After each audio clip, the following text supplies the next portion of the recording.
لو انت ليدر للفريق او قائد الفريق في شركتك، تعمل ايه مع واحد اناني ومغرور؟ الاول تعرفه ازاي؟ هتلاقيه مهتم بنفسه بس، عايز كل الاهتمام يكون عليه، بيحب دايما المديح، عايز عند كل خطوه يعملها حد يسقفه، يحب يتكلم عن نفسه، يحب يشوف الموضوع ده فيه مصلحه ليه مباشره ولا دي حاجه كده عامه تفيد الشركه وخلاص، وطبعا بيحب يشتغل لوحده. هتعمل معاه ايه دوت؟ طبعا في ناس بتفكر اكثر غروره، صح؟ في ناس تفكر كده. الحقيقه المغرور دوت او الاناني شويه بيكون جعان تقدير، بيكون عايز الناس تقدره فعلا. فاول حاجه تفكر فيها انك تشبع الاحتياج ده عنده بانك تمدح الحاجه الحلوه اللي فيه، لكن طبعا ما تمدحش الغلط، ما تمدحش صفه مش موجوده فيه مثلا او تصرف غلط هيعمله.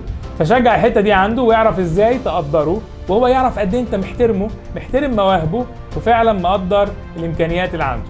لما يعمل غلطه معينه بلاش تمسكها عليه وتبدا توبخه عليها، لانه مش هيستحمل. بالعكس، ابدا اقعد معاه وقول له كلنا بنغلط، تعال نشوف ازاي الغلطه دي ما تتكررش تاني. ساعتها هيبقى في ثقه بينك وبينه ويبدا فعلا يسمع لك. حاول تتفادى غروره، ما تقفش ند بند معاه، ما تخليش الغرور بتاعه يبان قوي او تحط سبوت عليه فيأثر على روح الفريق. وحاول انت نفسك تكون متواضع معاه فيتعلم من اسلوبك المتواضع، وامدح دايما الصفات اللي فيها تواضع اللي تشوفها في اي حد من الفريق بتاعك.